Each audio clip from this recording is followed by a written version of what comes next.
All right, it's 7:35, so I think we're safe to begin. And I'd like to welcome you all who are coming on. We're going to give it a few more minutes as we're letting in anyone who's in the waiting room. I hope you had fun in the waiting room. The Zoom waiting room is less fun than being in person in the waiting room. But the good news is when we're in this space, we can join from wherever we are. And it is better for the environment. I think it's better for the environment to meet in this way. We didn't have to drive for hours between places to find each other. So until we find renewable transport, I think Zoom is justifiable for now. And it helps with commute, especially if you have a newborn.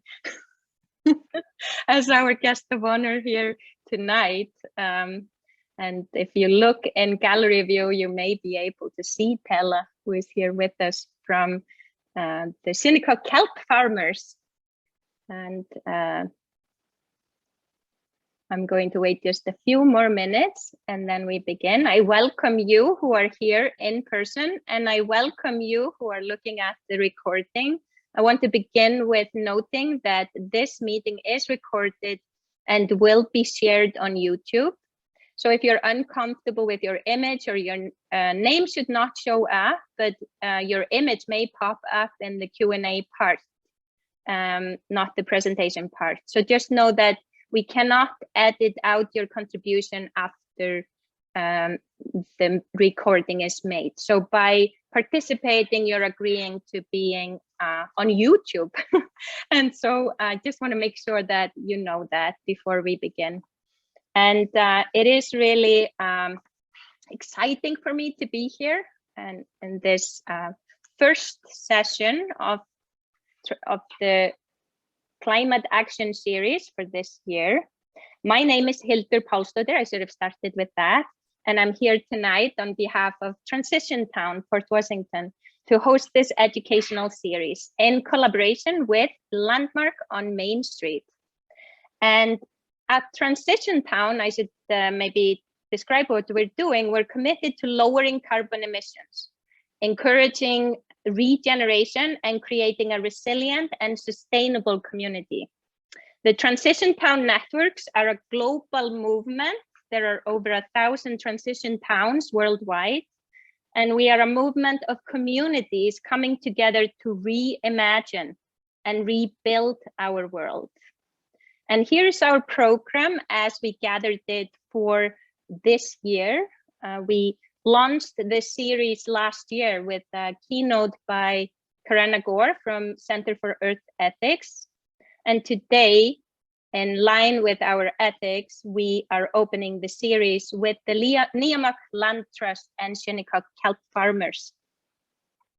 Tonight's Save the Shoreline is the first session of a 4-part climate action series.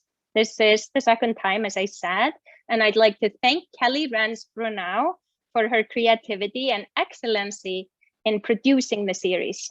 And special thanks to Margaret, Heinz, Paul, and Claire, my friends from Transition Town, who you will get to know as the series progresses. And I'd like to take a moment and recognize that we're dedicating this series to our dear friend, Chris Holmes, who we lost last year. He had a vision to regenerate our shoreline, and he remains an inspiration for all our work. I'm speaking to you from the unceded territory of the Shinnecock Nation, now known as Port Washington.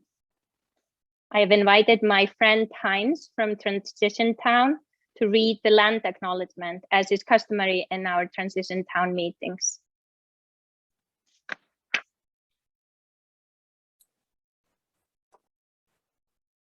Thank you, Hildur. Throughout the world, Indigenous peoples are on the front lines of the climate crisis, while also confronting colonialism, racism, and disenfranchisement in the past and the present. This land in Port Washington we meet on this evening, the northwestern part of Long Island, for which the indigenous names are Paumanauke, Wampanoag, or Sewanhackey, has for thousands of years been lived in and loved by indigenous peoples, most recently the Shinnecock tribal nation.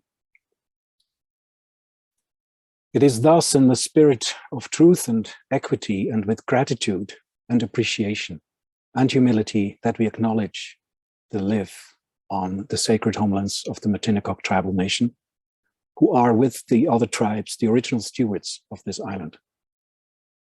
When European settlers arrived, Sewanhackey was an island already inhabited by the Lenape and Mohegan and Pequot nations, and kinship bands commonly identified as the Canarsie, Rockaways, Merricks, Massapicas, Matinacocks, Nisacock, Korchocks, Secatoks, Okeechobee, Settlecott, Shinnecock, Montoquet, and the Manhansets.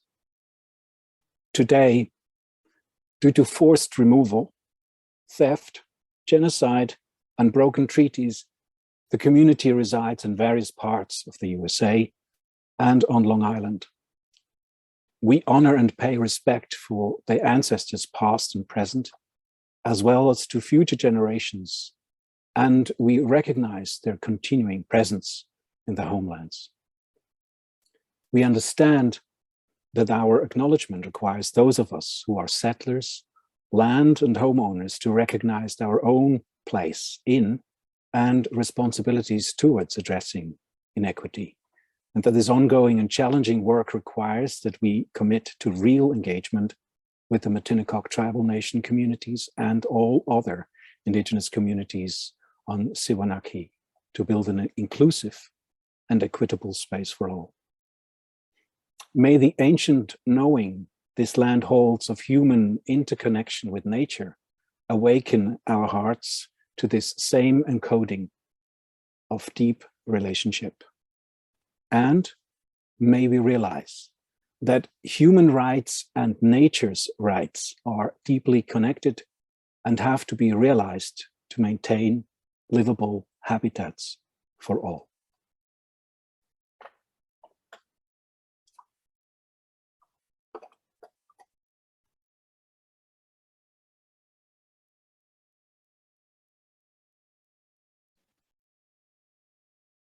Thank you, Hans. And Kelly, if you could.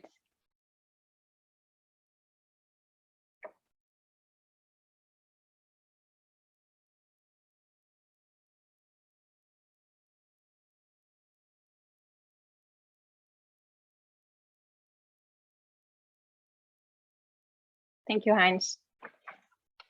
I wanted just to take a moment and acknowledge that climate change is here.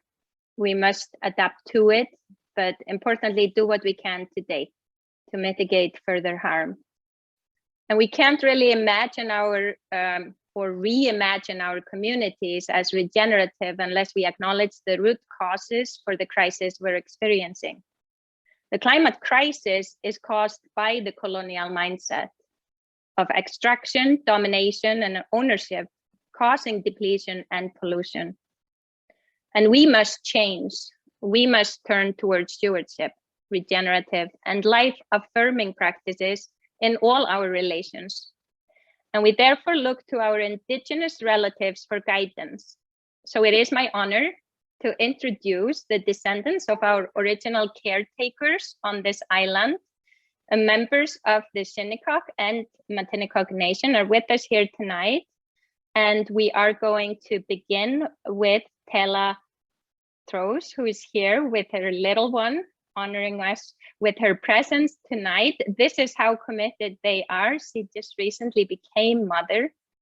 Our panelists here tonight will share with us how they are seeding to regenerate the shoreline with sugar kelp, drawing on the original instruction of 10,000 years of stewardship.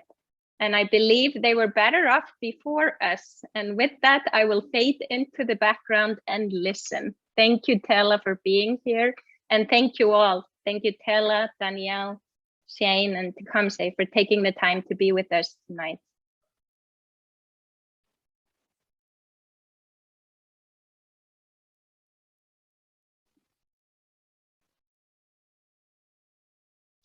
There we go. Thank you everyone for joining us. Hakame, welcome.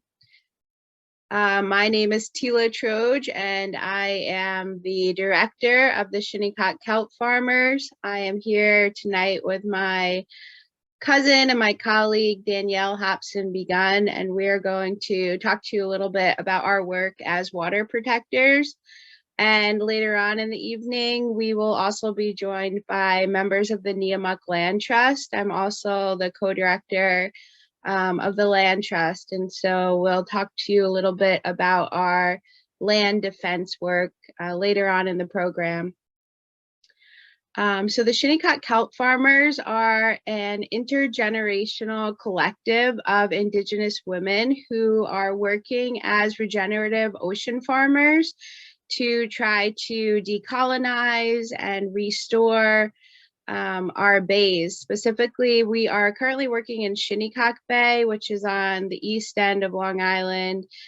We surround the Shinnecock territory as well as what's now Southampton and the Shinnecock Hills. And we work in close partnership with a number of organizations, specifically Green Wave, Stony Brook University, and the Sisters of St. Joseph, but we are always looking to expand our networks and our partnerships and get as many people as we can involved in what we're doing. None of us are scientists or marine biologists. We are just people who really care about the environment and have decided to take collective action together. We have been stewards of this land for 10, 12,000 years at least since the last ice age.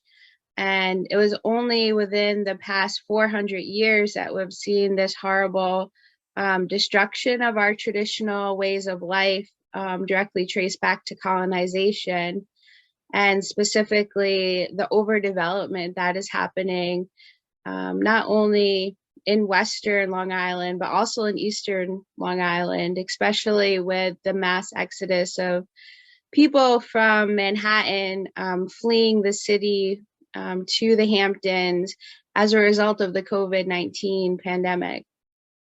And so just to give you a short background, if you're not familiar with the Shinnecock Nation, our traditional ancestral territory spanned from what's now known as East Hampton to what's now known as Brookhaven.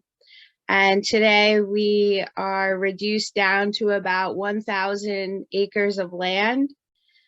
We are a frontline community. We are at the forefront of rising sea levels, ocean acidification, saltwater intrusion, which is leading to really bad erosion that gets bad every time we have a superstorm or a hurricane. We really feel the worst effects from that. We're located on a peninsula, so we are surrounded on all sides by water. Most of our territory is at sea level or below sea level. It's so bad that by 2050, FEMA has estimated that we could lose up to 75% of our land base due to the warming sea levels and the rising waters that result from that. And so, what we're doing is really essential for the survival of our entire tribe. We're trying to work together to mitigate some of the climate crisis that we're experiencing as a result of the climate crisis. And so we are growing a specific species of seaweed called sugar kelp. And sugar kelp has this incredible ability to not only sequester carbon, but extract nitrates from the water. And so I was telling you, our tribal territory expanded from East Hampton to Brookhaven, but now it's such a small area as a result of genocide and land theft and the enslavement of our people. That whole area has become completely developed by homes.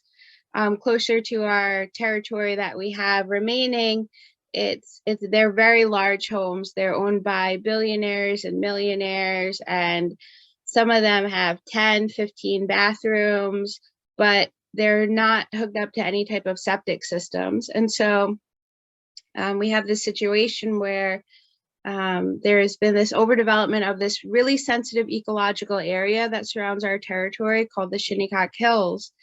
And you'll hear more about this when we get to the second half of the presentation about our land defense work. But unfortunately, everyone wants to build their homes on the highest point of the land, which is also where traditionally Shinnecock people have buried our dead. And so we have multiple land use disputes tied to our culture, but specifically for the Shinnecock kelp farmers, we're worried about development on the highest points of the watershed, because all of this waste that is not going into a sewer or septic system is dumping directly into the bay, and it's causing such a high level of nitrates in the water that it's killing basically all of the marine and plant life that we have depended on for just thousands and thousands of years.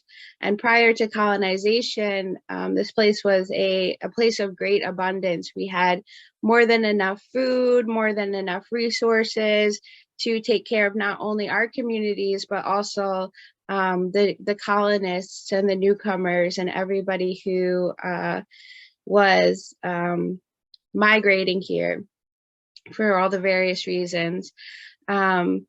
But it's come to a crisis point, a tipping point. We're at a critical juncture where our traditional way of life and all of the traditional knowledge that has been passed down to us generation after generation, it's becoming difficult to continue on, because we no longer have the bay as a source for food or medicine that we've traditionally had. And so the Shinnecock kelp farmers, again, we're intergenerational. We are led by our elders who have been doing this critical work for decades, just decades. We got started a couple of years ago. We were approached by Green Wave, who are really a fantastic organization specializing in this type of regenerative ocean farming, after they saw the movie Conscious Point. And I really encourage everyone out there, if you haven't seen the movie Conscious Point, please watch it. You can find a link to it on Vimeo. I think there's a $5 rental fee. It is more than worth it. And you'll really get a really clear picture of the overdevelopment crisis that the Shinnecock Nation is in, as well as the advocacy, the dedicated advocacy work that has been done to try to draw attention and awareness, and really just, cry out for help as loud as we can, to try to stop what's happening to us. So Green Wave saw the movie and reached out to us, and we of course, we're interested because traditionally and culturally, we have always harvested and cultivated seaweed. We used it for a multitude of purposes, from insulating our homes in the winter, to medicine, to fertilizing our crops, our three sisters, corn, bean, and squash. And so the goal of the Shinnecock kelp farmers is to use sugar kelp and seaweed cultivation, as we always have in this area, to clean up the water. And so it's really important to us as an organization, as a collective, as a cooperative, that we are able to do this work that benefits not only our Shinnecock community, but the entire larger community who are also suffering from the harmful effects of what's happening to the water, by showing that there's a new model to capitalism, a new model to exploitative industries that harm the environment. We're offering something that helps the environment and stewards the environment and cares for the environment in such a way that we are providing living wages to families who are participating in this type of work. And we believe that we're creating a model that can be replicated in other communities as long as people have awareness that, you know, these types of projects can really prosper if they have the right support from people who want to support green industries and green jobs and support this type of work. It's especially important to support frontline coastal, BIPOC, Black and Indigenous populations who are just affected at such a increased rate than others. And so we're really, you know, we're really proud of what we're doing, and we're a couple years ahead of other people because it's ironically enough illegal to do what we're doing in most of New York State. Governor Hochul just passed legislation legalizing sugar kelp cultivation in Paumanauke Bay and Gardner's Bay, but due to our reserve treaty rights and the historical case law that supports what we're doing, we are bureaucratically just a couple years ahead of the game. And so when I turn it over to my colleague Danielle in a couple of minutes, she's going to give you some of the more technical aspects of how exactly we're growing and cultivating and nurturing our sugar kelp. And she'll also tell you about our successes and what led to our successes. But for now, I'll just say that we had such a successful first hatchery season that we'll be expanding next year to 10 times our original size, and we're hoping to be able to provide the sugar kelp seedling to other people who are interested in bringing this back to their communities, other people who are already engaged in aquaculture, who want to clean up the water around them. We are looking to be a resource to share our sugar kelp seedlings and really create a network that's as expansive as possible. We can't do this alone. No one person can tackle the climate crisis alone. We all have to work together, even if that means putting aside any type of differences or historical conflicts. We need to be moving forward into the future in a cooperative manner while doing activities that really meaningfully mitigate the climate crisis. And so those are the core values of the Shinnecock kelp farmers. And there's going to be a Q&A at the end of this. So I hope you have a lot of questions to ask about what we're doing. But I'll just say that the other goal besides cleaning up the water is that we are trying to create a product that will act as a fertilizer and a soil amendment to help those with gardens or farms. Kelp is a very powerful biostimulant. It really does incredible things to help grow plants without the need for chemical fertilizer, which is another cause of really increased nitrates in our water here on Long Island. And so we're hoping to have that double effect of you know, reducing the carbon footprint of fertilizers that are being shipped in here, reducing the harm from the lack of septic systems that Long Island has, and trying to really have an impact on that horrible chemical fertilizer that's just seeping into our aquifers and off of our watersheds. And so I'm going to turn it over to Danielle, and she will give you more information about our work as water protectors. And then later on, again, we will hear from the Niamuck Land Trust to talk about some of our land defense work, which is so important to the work that we're doing as water protectors. And thank you again for being here with us tonight.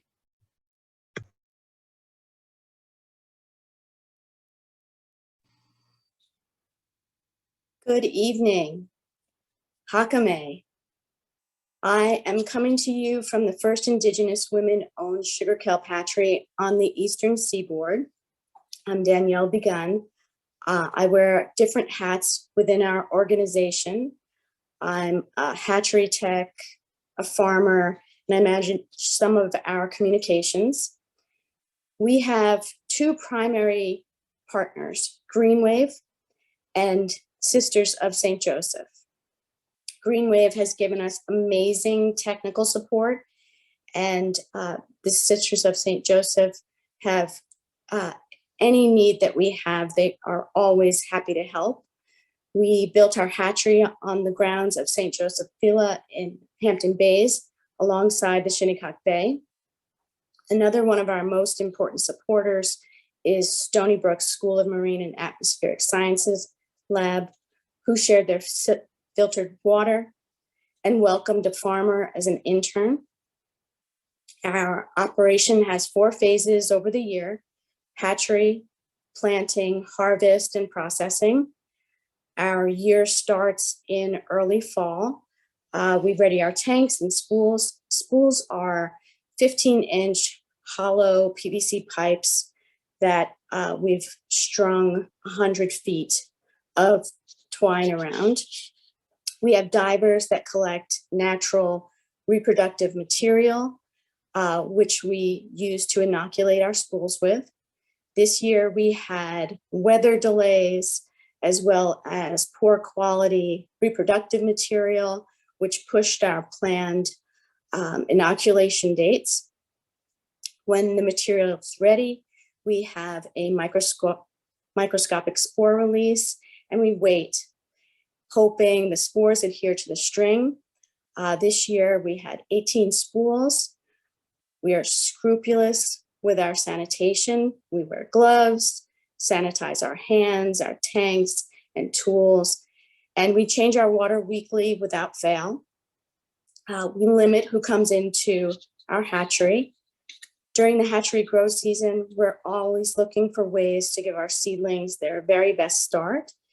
And this year, we looked into a few studies that showed that plants that are spoken to have better growth. We developed a program called Kind Words.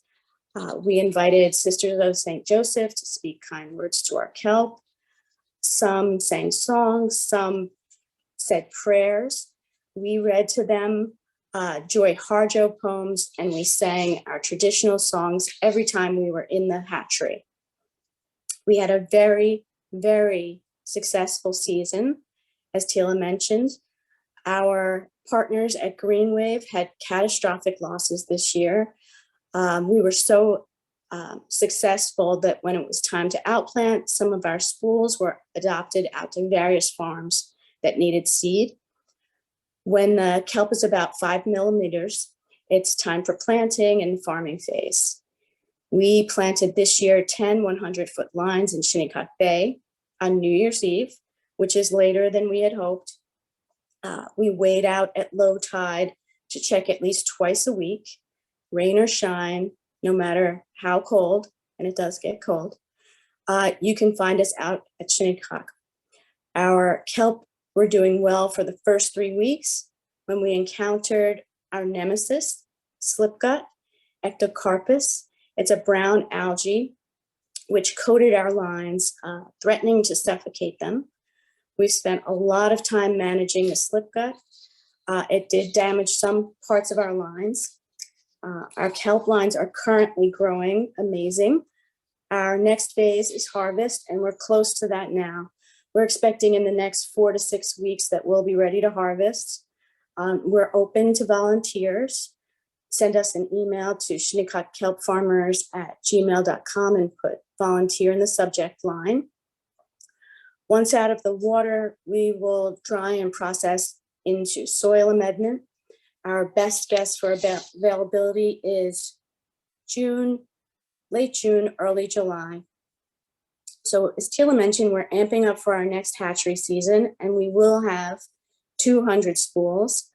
We are looking to be able to provide new farmers with seed and support their development as we've been supported. Our collective future is not guaranteed.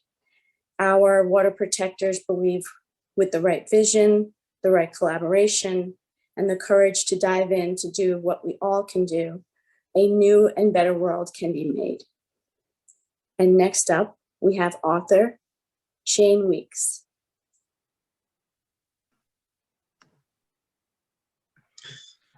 Thank you, Danielle. Akwai na tampel bijiki ni bo the daswis bijiki and do them. A Shinnecock wachi me day when Matawak ni them. Hello, my friends and family. My name is Standing Buffalo, and I'm a Medewa Matawak man from Shinnecock, of the Buffalo clan. And thank you all for having all of us. And, you know, I do want to start by saying that as Shinnecock people and as people of Indigenous people of this part of the world, our lives have always revolved around our environment.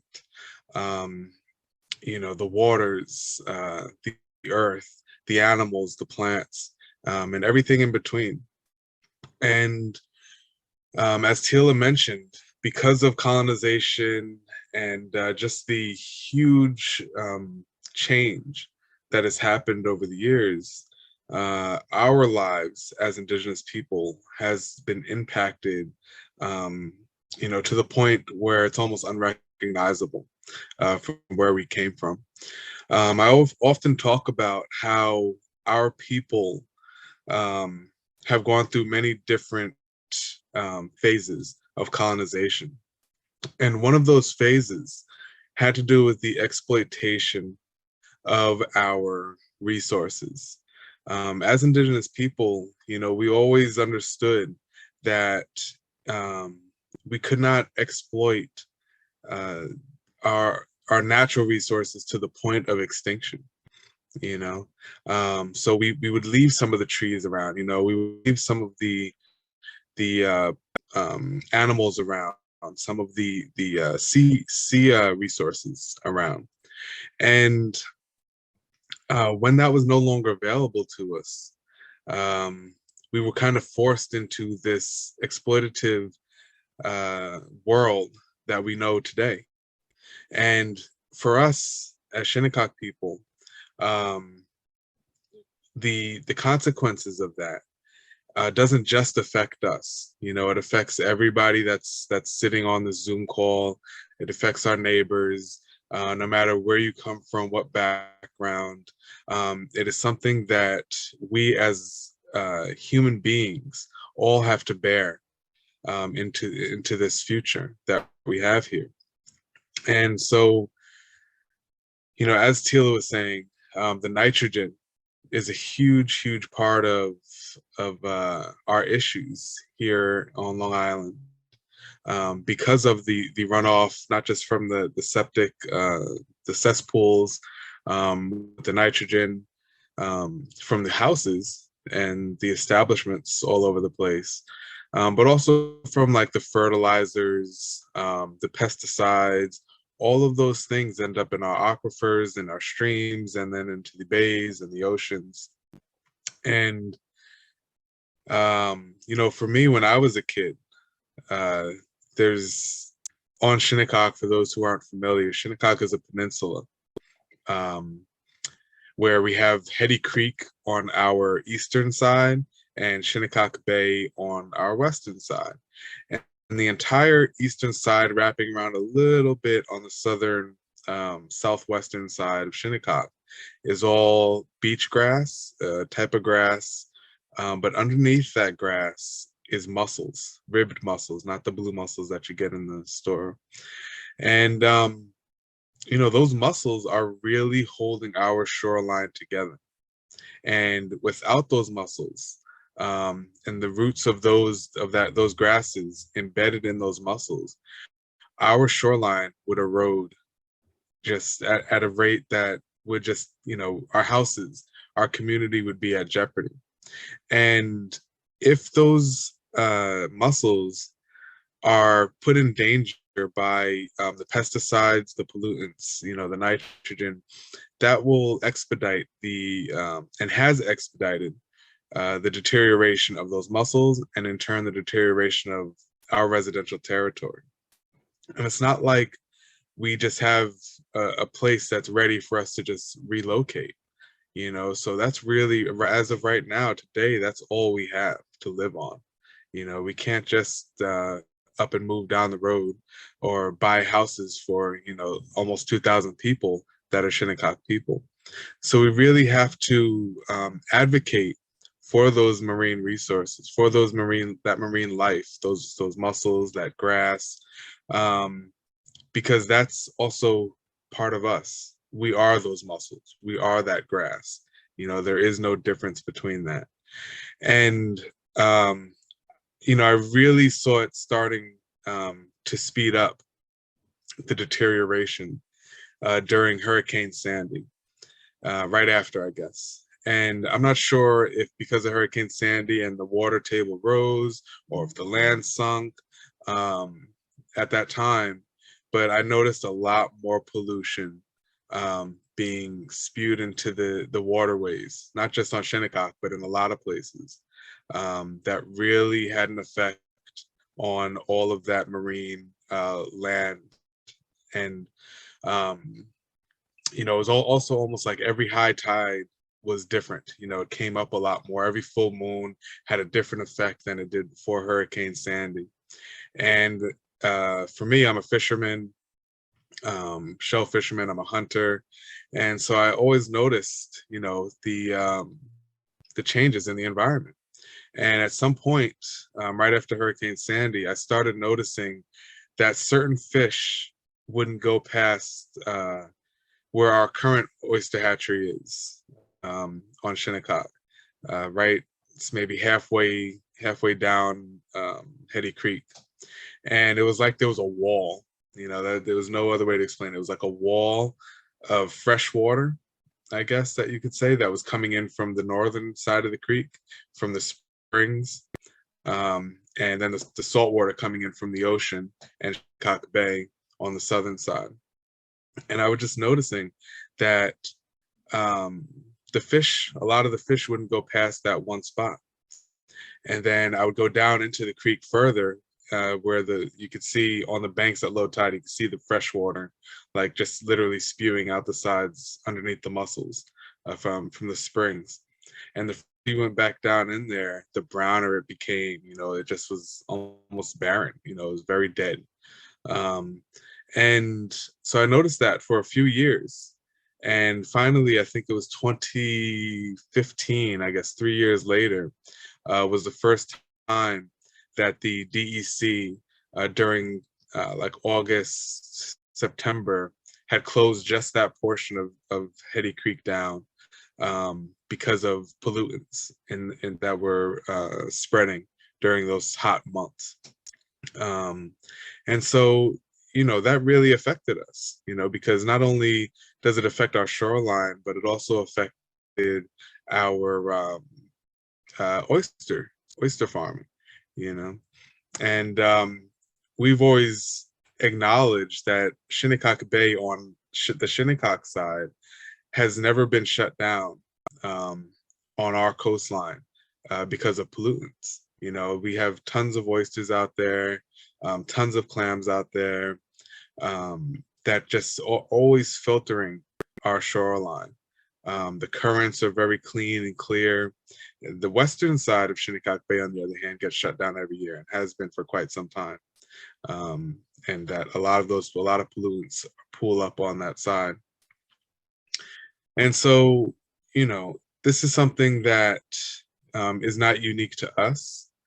And it's also something that we have to acknowledge that when a lot of people think of climate change, they often think of just the bigger picture, you know, of the global view of climate change and the global view of human impact on just the earth as in general. But it also has to do with each micro environment, you know, on even a very small scale, you know, a square mile, 2 square miles, you know, very small scales, and how each one of those little environments impact the other. And if we lose one, you know, that has a domino effect. So by protecting the, let's say by protecting the pine barrens, for instance, the pine barrens out here near Riverhead, West Hampton area, and like the middle of the island. One of the largest aquifers flows underneath those pine barrens. So by protecting those from pesticides and pollutants, in turn, we're protecting all the streams, the watersheds that come from those aquifers. We're then protecting the estuaries, where all the fish and shellfish like to breed. We're then protecting the bays and the ocean, and then in turn protecting us as well. You know, it's one big cycle. And we often don't look at the individual issues, you know, the individual environments and how they affect one another, and how we are as beings of this, made of this earth, are in turn that same environment. You know, we are those trees, we are those shellfish, we are those mussels and kelp and aquifers. You know, that is us, who we are as well. And for us as Indigenous people, you know, that's something that was always in our teachings. That's something that was always, we were always reminded of in words, in our creation stories, in our you know, bedtime stories. These were always things that were just passed down to us. And you know, it's very, very easy to forget that in today's world, because modern society, at least in America, does not really talk about that, you know. Something else that always intrigued me was a while back, I guess it was 2011, I traveled way, way far up north to a place called Chickamauck. I talk about this in my book, to a reservation up there that maybe less than 100 years ago, they had first contact with colonists, let's call them. And you know, I spoke to a lot of people who remember a time before colonization, before they were brought into modern society, and they talked about how much the change was in their climate up there, and that up in those northern extremities of the world, they started experiencing that much sooner, and started talking about that much sooner than we did down here, you know, than people were even aware of down here. And they were talking about how, you know, this place doesn't freeze over anymore. You know, the caribou don't come here anymore because of the mines, because of the climate. You know, the snow doesn't come till much later. The geese don't come up, or, you know, they don't leave at the same time that they used to. And they were noticing all these things, you know, 50 years ago, 60 years ago. And so that had a direct effect on us down here. You know, what they were experiencing up there, in turn, when you look at the domino effect, tumbled all the way down here, and now it's going global, you know. But if we can learn to look at it at a very in very small smaller calibers, you know, where it's not, you know, just this whole global thing. We look at ourselves first, you know. We look at ourselves and how us as individuals are impacting the space of the earth that we walk in, you know, and then from there we can start to see the effects on a larger scale, you know. Another thing that I know Teal had mentioned earlier, I am co-chairman of the Shinnecock Nation Grace Protection Warrior Society, as well as co-CEO with Tila of Niamuck Land Trust. And our primary focus is the protection of sacred sites within Shinnecock territory, but also within our neighboring Indigenous communities. And we have, well, again, follow the lead of our elders, Rebecca Genia, who is the founder of the Grace Protection Warrior Society, who has fought for her entire life and generations before us, trying to preserve our sacred sites. And primarily burial grounds, as I said. And for us, you know, a sacred site doesn't just mean that, you know, the creator lives there. You know, for us, the creator lives everywhere, you know. And so every part of the earth is sacred in its own way to us, you know.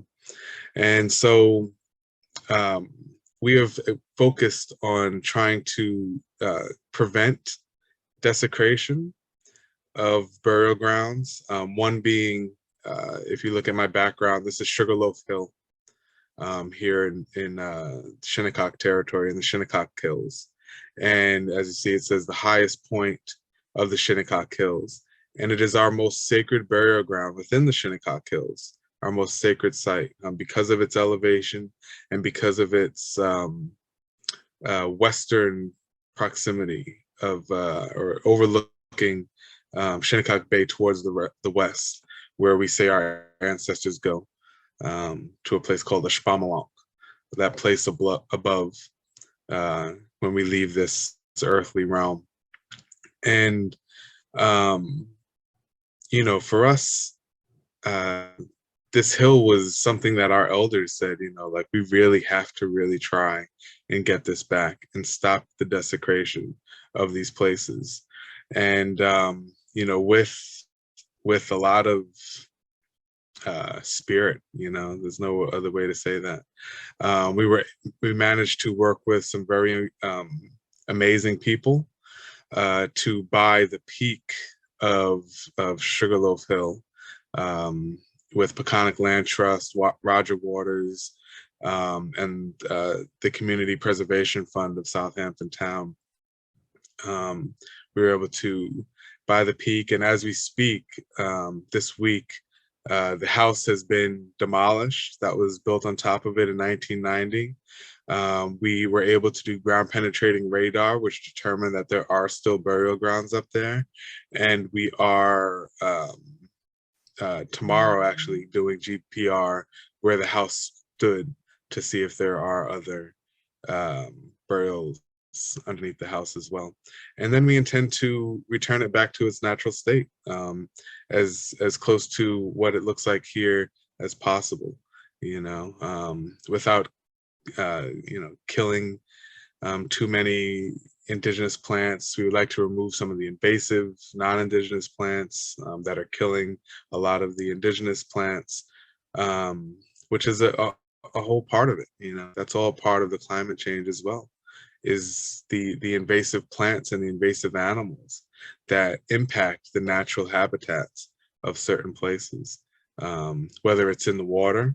You know, there are very invasive fish that have an impact in certain areas, or whether it's on the land where there are very invasive bugs or plants that can affect our climate on a very localized scale. And so I think it's in the chat. You can see niamucklandtrust.org to see a little bit more of what we do and why we do what we do, because it's all interlinked. You know, our spiritual way of life, our traditional way of life, is the fight for our climate, is the fight for the earth, protecting our rights as Indigenous people is protecting the rights of our mother, the earth. You know, when you say the word Aki, that's how you say earth in our language. And you hear that, at the end of many of the names as well. Like you hear Shinnecock, or you hear Paumanauke, or you hear Sewanhackey or Shinnecock. Those all have to do with that word aki, which in our language comes from the word okas, which is the word for mother. So that's a teaching within its own right. When you say the word for earth, you're acknowledging that that is our mother, and that we should respect that our mother in that way. And that's one of those teachings that our language carries. And many of our words have those same exact teachings, or similar teachings, where there's a whole creation story, a whole reason why it's called that. I think those little subtleties in how we conduct our lives today will really make a huge difference into the future. So again, thank you all for having us, and I will turn it over to Tecumseh.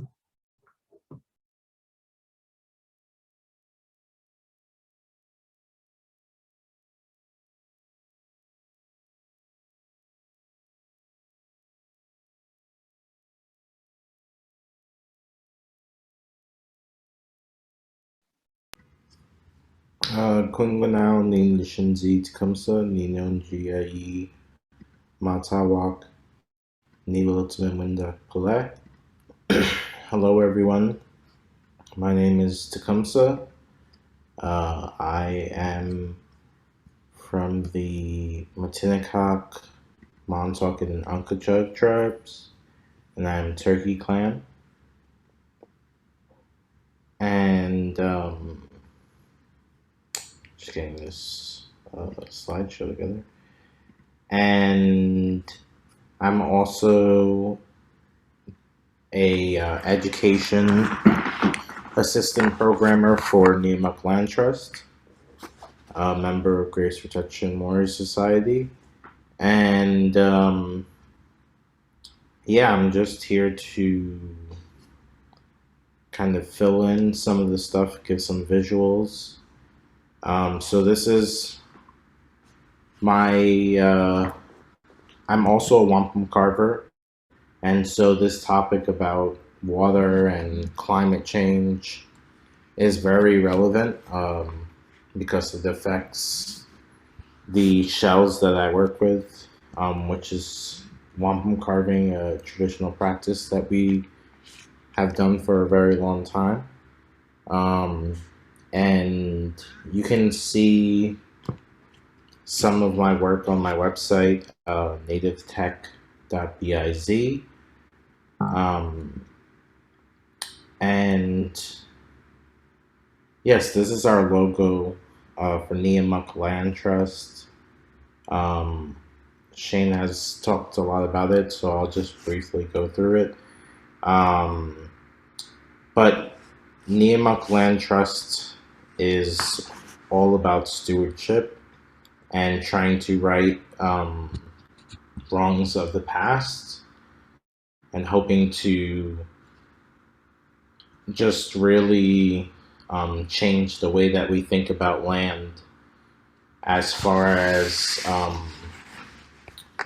living with the land and kind of acknowledging our responsibility to it, our responsibility to our ancestors, as well as to the land. And it's all connected because of the way we just think of the land as our relatives and the different animals as our Nialgamati, our different relatives. And so on Long Island, I think this was talked about before. I just want to show the old map. Shane introduced himself. He said he was a Matawak man. And that's also how I introduced myself. This is an old map before the Europeans came. We knew ourselves as Matawak people, and then there were different communities within Long Island, but they wanted to divide and conquer. So they split them up into 13 tribes, which were actually just communities, really. Um, and so in the land acknowledgement that was read, the different tribes were talked about. So I just show this to give a visual. And then, of course, in Manhattan, across the water, were some of our Muncie relatives. And so I wanted to show this picture because it's important to know that when we say Long Island, often we're thinking of Long Island, Queens, and Brooklyn, all as part of the island. We don't see that as a separate space. It's not a border that we created. So a lot of when we're talking about that, we're talking about all of those areas. And you can see Shinnecock territory actually goes through Long Island, Queens, very close to Brooklyn. And so the reason why I bring up wampum, the art that I do, is because of something I've observed, and I know many of my relatives have observed, is that the shells are very weak. In that, when I first started doing wampum, I was able to cut shells and make beads and different things, and I could pretty much use almost any shell to do that. But the shells that we have now are a lot thinner, they're a lot smaller than before, and they shatter a lot. So it's, as Shane was saying before, there's a lot of different kind of markers that are telltale signs that we need to do better by Paumanauke, by our Mother Earth, because as those shells start to become weaker and weaker, and how these shells have a responsibility and they clean water for us. So if we allow them to become too weak, or we allow them to become over harvested, they won't be able to do their jobs.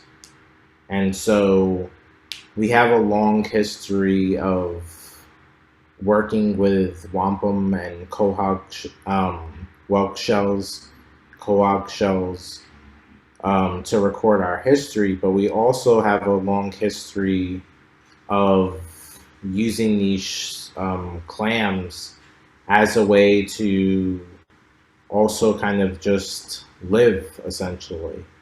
And it's very unfortunate that we're seeing this, because it really, wampum has been used to record our history.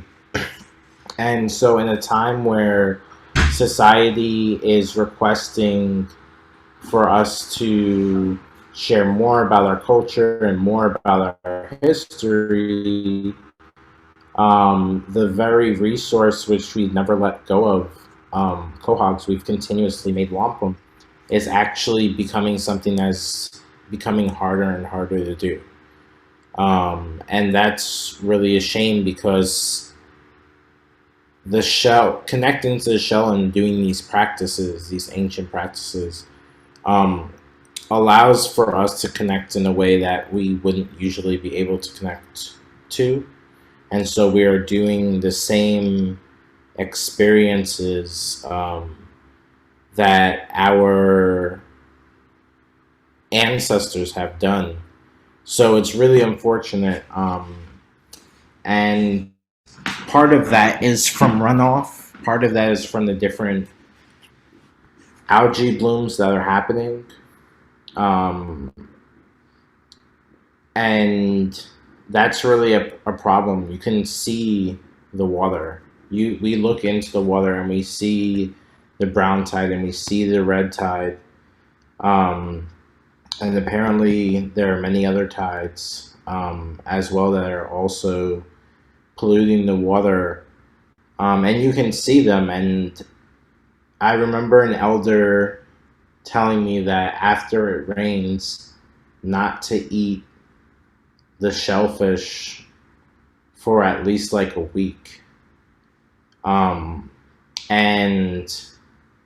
I thought to myself, you know, if we're not supposed to be eating it because of the algae blooms that are happening, then what does that mean for the fish who have no other option but to eat what's in the water? What happens to the birds that drop the clams and the whelk shells and then eat them? You know, they're being poisoned, and then we're also eating, you know, some of our relatives hunt duck. We're eating these animals that are eating things that are poisonous. So it's really important.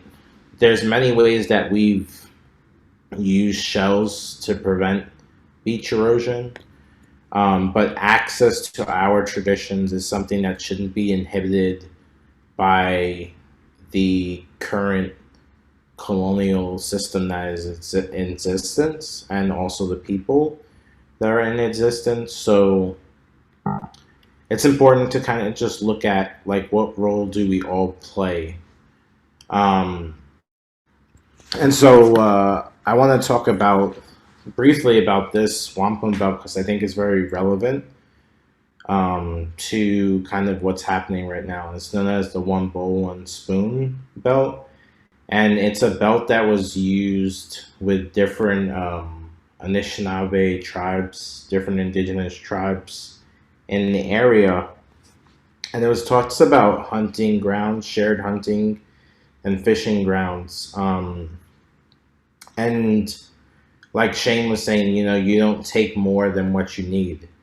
And I think during this pandemic, we really saw kind of the opposite happening.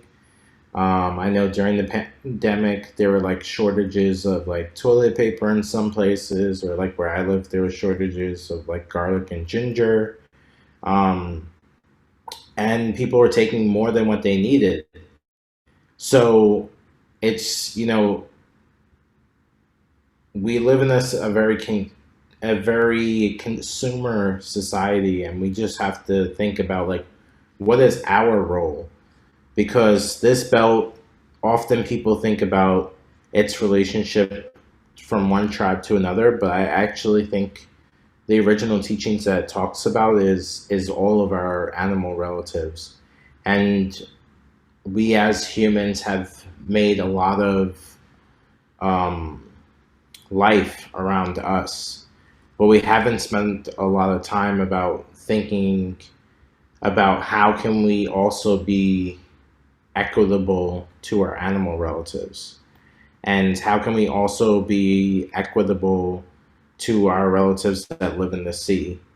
And that's why I'm actually really excited about the kelp farm, because it's actively taking a way to fight some of the different levels that are causing these algae blooms, and taking the hydrogen out and just doing really traditional way. But also a lot of the problems that we see is from runoff, which is caused by people using fertilizers in their lawns. And kelp can also act as a natural fertilizer, which I think is really awesome. Every time I hear Danielle or Tila talk about the kelp farm, I get very excited, because it's really our way of fighting climate change, but it's in a way that we probably were doing a long time ago. Canoeing culture, Mashun culture is really big in our communities. And before the pandemic, there were actually a few paddles that we had planned. And so it's really important for us to keep our waters clean. Something that I've experienced is seeing people come by Shinnecock and dragging with their boats, and that is really damaging. There's no other reason for people to come by and just happen to drive really slow when they get to Shinnecock. I think it's because a lot of our elders, they have their oyster farms and different things, and that's why the water near Shinnecock is really clean. And so, talking a little bit about Niamuck again, we do monthly education programs, and our next education program is on May 10th. So if you subscribe to our newsletter, which I can put in the chat, we have in our newsletter next month, early in the month, we will be putting together another session, learning session. We're on our third learning session. So if you go to our Contact Us page, you can see some of the work that we're doing through our newsletter that Bianca Collins puts together for us. And so it's just a great opportunity. We charge $20 a ticket, and you get to really learn a wealth of knowledge that you just can't find anywhere else. And I think it's a really great opportunity. And talking about some of the legislation that's going on right now, these two bills have been in legislation for unmarked graves, something that we're working on. Eventually, we're going to make a toolkit to get people to write their congressman's assembly people. We haven't done that yet, but if you join our mailing list, we'll be able to see when we do. And then let me blow this up. Some of our services that we provide. Currently, we are applying for our nonprofit status, but we are not a nonprofit yet. We do have fiscal sponsorship.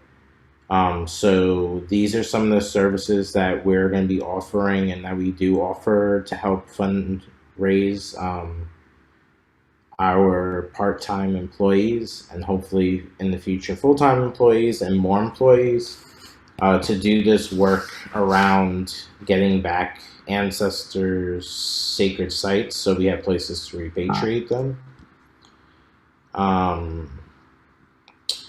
And ways that you can help. So if you, let me go back. If you would like to donate directly to us and you do not need a tax-deductible donation, you can go on our website. And in our donate section, the first part is for non-tax deductible donations. If you are meeting the $5,000 standard deductions when you do your taxes, if you're going beyond that and you need tax deductible donations, you can donate to our fiscal sponsor, which is Paumanauke Land Trust, and they have a specific fund that is set up for us that I'll put in the chat after I finish with the Zoom.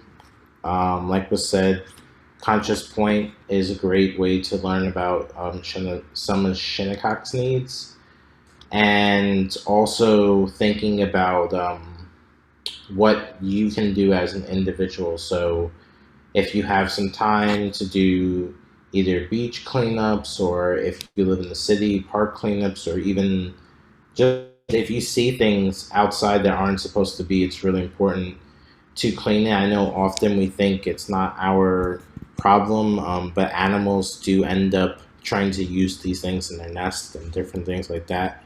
You can support some Native businesses as well as organizations, be cognizant of some stereotypes. And if you would like to support Native businesses, this Sunday we actually have an artist market at Raindrops Cafe. There's going to be Ego Dan is going to have a ton of different leather and furs and hides. I will be there, as well as Thunderbird Designs, which will have a lot of beadwork. There'll be food. And so that's this Sunday at Raindrops, which is at 40 Montauk Highway. And yeah, that concludes my PowerPoint. Let me stop sharing. There we go. So yeah, I just want to say Nishik for coming, and also something to think about is some of the ways that you can prevent runoff is that after it rains, you can try to limit your water usage, especially if you live in the city. Try not to take a shower after it's raining, and try not to do your dishwasher. Try to avoid doing laundry. It really helps to prevent the overwhelming of the different sewage holdings and sewage systems, especially in Queens. I know that there is a overflow shed, which I've kayaked, and so when it gets when it rains, the more that's waste that people put in, it overfloods, and then there's a lot of fish that try to eat it. So yeah, it's just, part of it is thinking what we can do as a big community, non-native and native, but also what can we do as individuals? Can we, I walk around, when I go to work, I use a wooden fork, knife, and spoon that I bring to work. I also bring my own plate. I think that there's things that individually we can all do to help the environment. So there's nothing too small that you can do. It's just about being cognizant about it. So I guess I will pass it back to Hilton.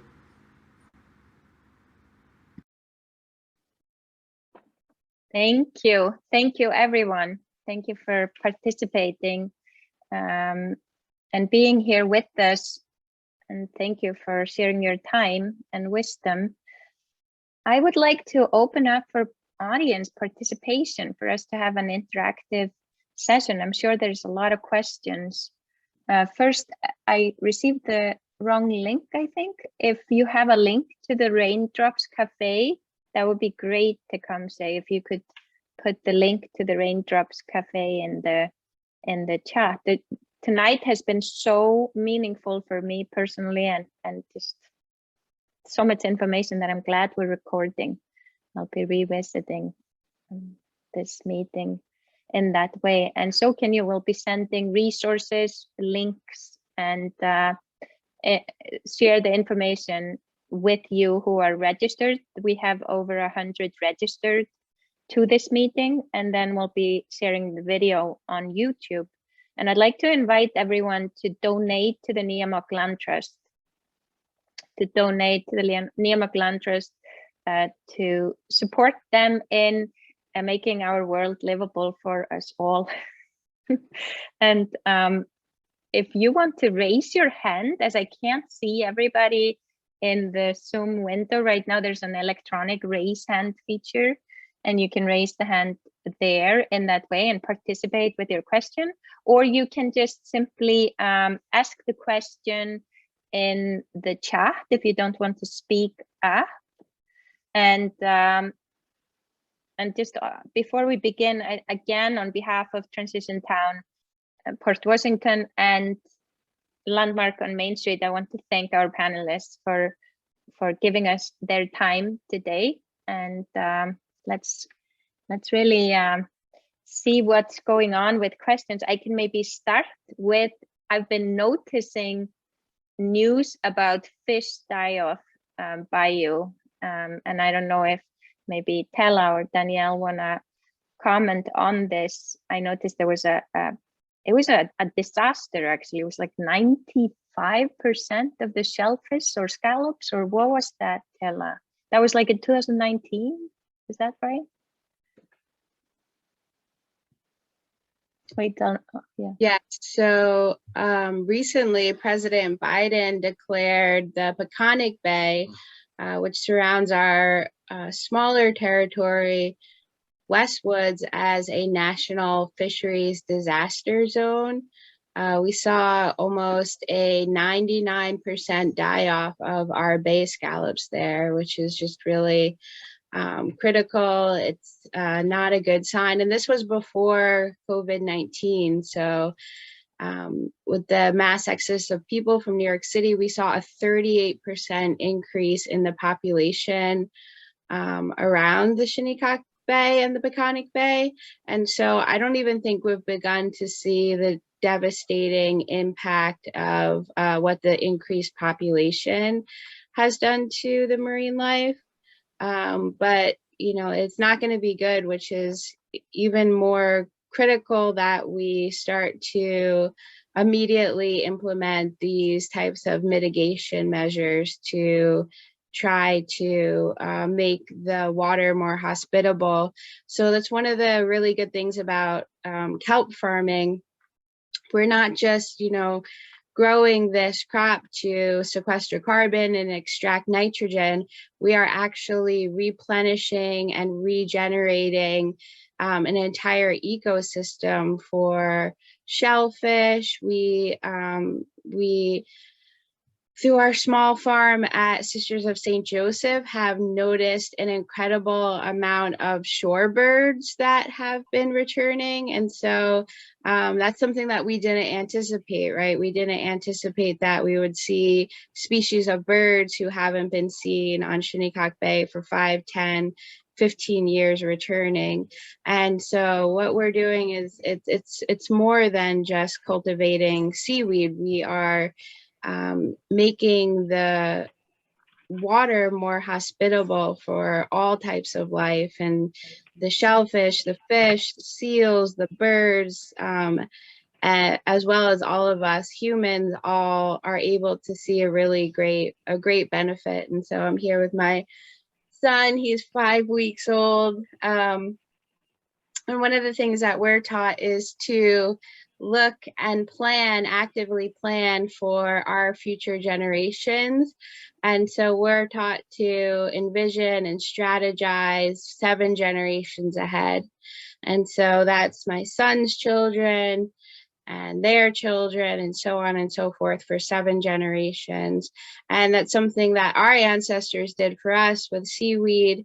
All the presenters here are that 7th generation since colonization, and we are able to freely engage in fishing and shell fishing and seaweed cultivation because our ancestors reserved those rights for us to do so.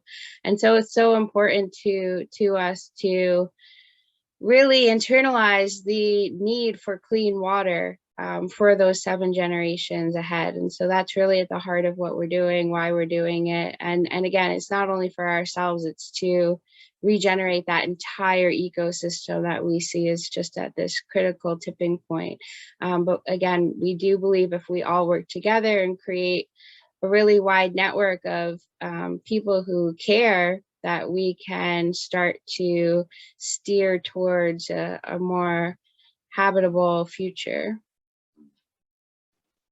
I actually think if we follow the leadership of the Shinnecock kelp farmers, I think we may find our way into the future. The beautiful thing about the ocean, it has a 3rd dimension. So it's really exciting to start the reforestation of the ocean.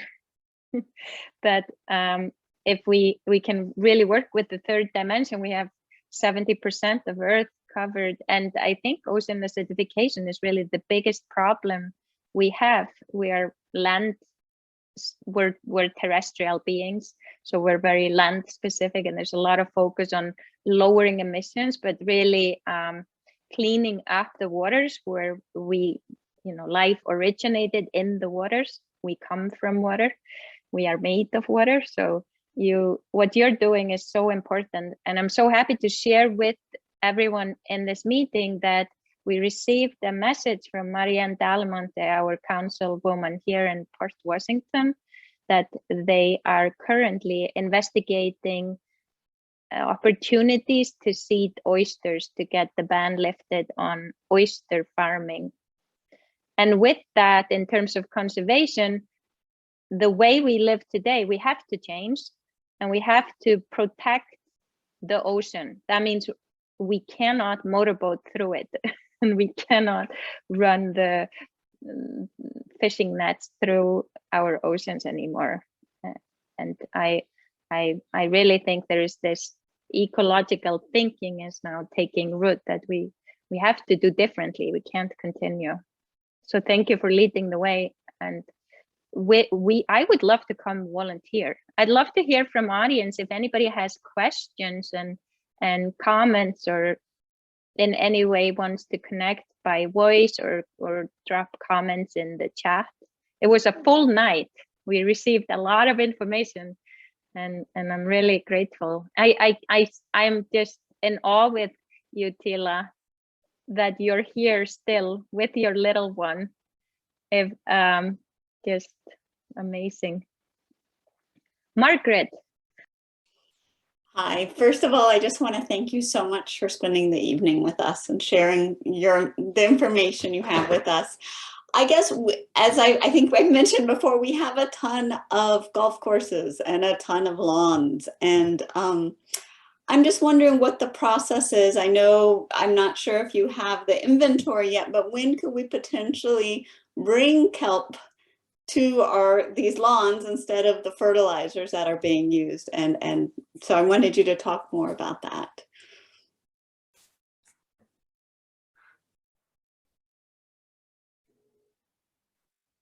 So we have such high demand at this time. I don't think we'll have enough to go much further than our partners, the Sisters of St. Joseph.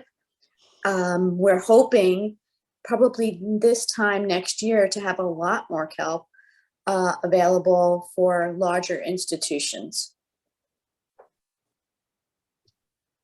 Yes, and you're absolutely right. Golf courses are a critical component in this. I think there's a really good article in Newsday, I think maybe even came out today, that there has been some sugar kelp grown in Oyster Bay, and the golf course there in the town of Oyster Bay recently adopted the use of this kelp fertilizer for their golf course. And so things like that is a really powerful model that can really set us on the right path, right? Because it's the institutions, the colleges, the golf courses, the hospitals, all of these large scale places that utilize landscaping services could really truly benefit from replacing chemical fertilizers with sugar kelp. And again, sugar kelp is an absolutely incredible biostimulant.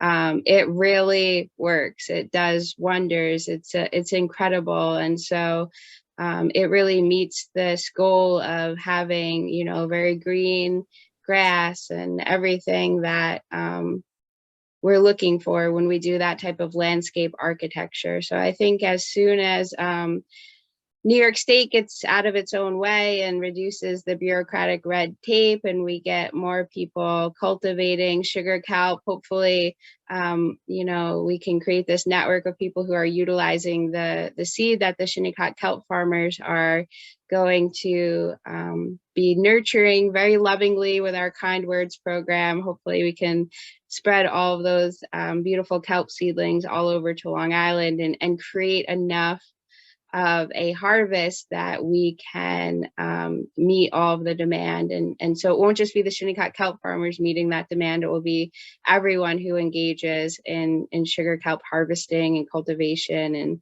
drying and processing. Just a quick follow-up question. Is there legislation that needs to be passed, or how do we help the New York State get out of its way? Like what needs to happen?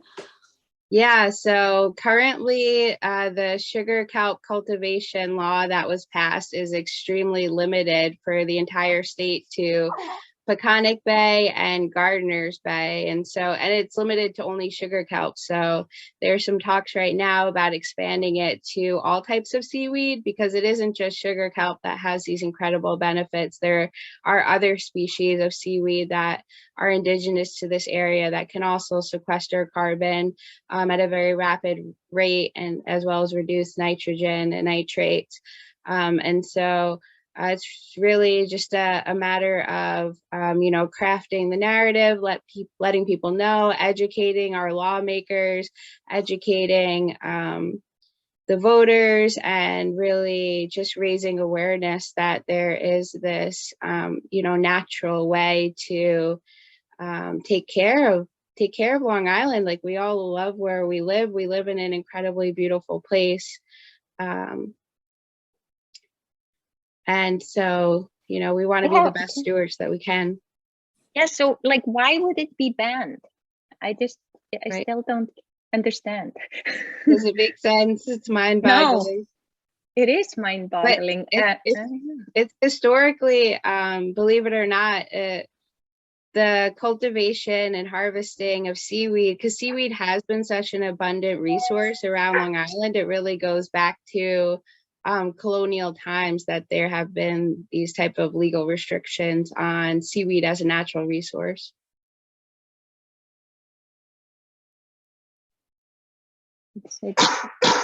My dog thinks this is just outrageous. You heard them.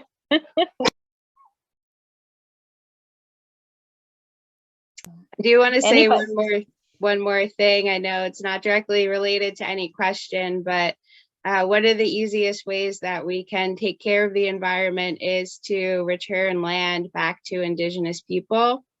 And so there may be opportunities in estate planning to do that. Or if you're struggling to find ways to return land back to Indigenous people, you can donate to the Land Trust. We are actively acquiring parcels of land. We are targeting land that is not only spiritually and culturally important to us, but land that is important to the environment. We're focused on land that is highest in the watershed. And, you know, there's countless studies that have been done that once land is returned back to the stewardship of the Indigenous people, there are just endless amounts of environmental benefits to that return of that land. And I have a technical question. Is sugar kelp temperature sensitive? So with global warming, do we need to like really facilitate this process? How is it in terms of the temperatures of the waters? So that's a really great question. We are facing some difficulties in our sugar kelp. I think Danielle was telling us a little earlier that we had gotten our lines out in the water a little later than we had wanted to. And that was because we had about 5 unsuccessful diving attempts. And so when you're looking to put sugar kelp source tissue in a hatchery, you have to wild dive for it. So for us, that's sending divers out in boats to find naturally occurring sugar kelp. And so it's becoming increasingly difficult to do that because the temperature of the water is rising all around us. And so we're really at this very interesting and critical juncture where we need to start looking at new technologies to be able to cultivate the seedlings when they're in such a sensitive time in the hatchery. And so one of the things that we do in our hatchery is everything, the environment is completely controlled from the lighting. Too much lighting can harm them when they're so delicate. We constantly are chilling the water to a certain temperature. Sugar kelp is it's a cold water crop. It really likes the water to be cold. We harvest before the water temperatures rise. And so we really do need to, you know, keep in mind the temperature, but we are at this point where we need to look at technologies because the raising sea water temperature is causing a problem for the long-term future. But we think that with technological intervention, we can help out the process and hopefully reduce some of the ocean acidification and help lower the temperature of the water so that that's no longer necessary. But that's the reality that we're facing.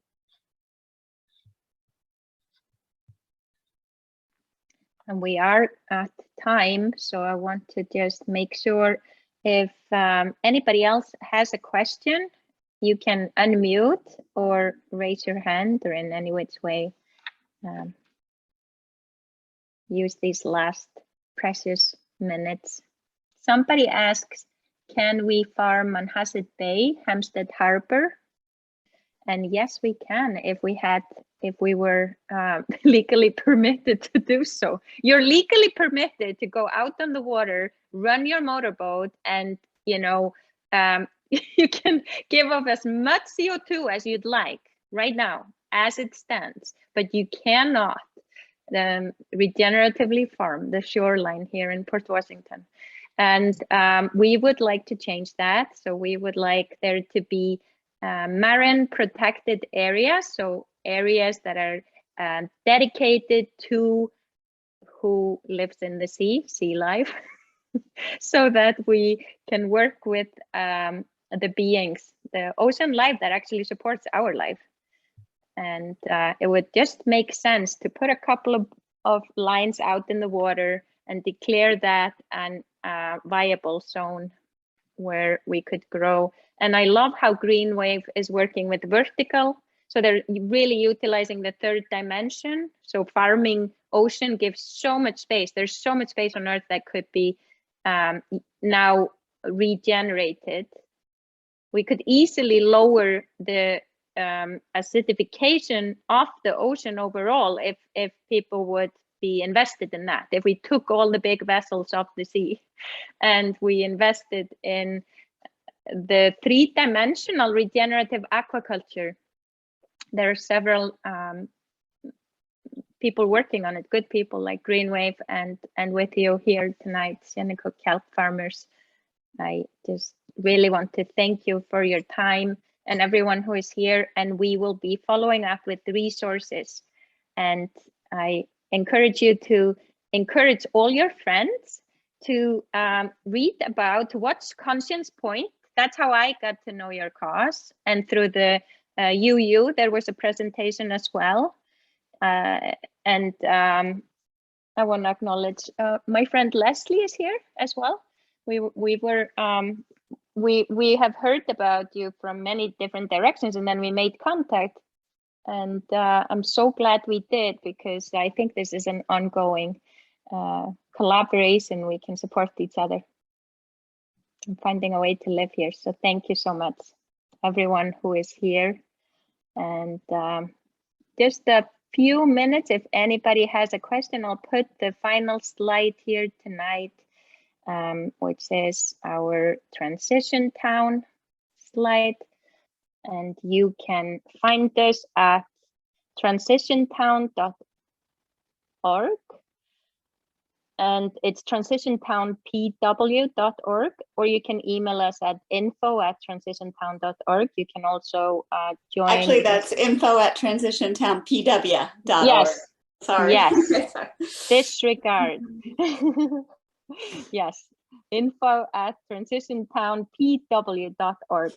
That's how you can reach us. And you can also sign up for our newsletter if you'd like to join a hyper-local movement that really connects to the global community. And the good news is there's a lot of good people doing good things all over the place right now. They may not be featured on the front news, but this is happening here tonight, and I know of many similar gatherings. So thank you all, and especially Tella, Danielle, Shane, and Tecumseh. Thank you for dedicating, really donating those precious moments of, especially Tila with her newborn. every beautiful minute counts. So thank you for bringing him into the meeting and reminding us of the future. Reminding us of our responsibility to future generations. And with that, we end the recording.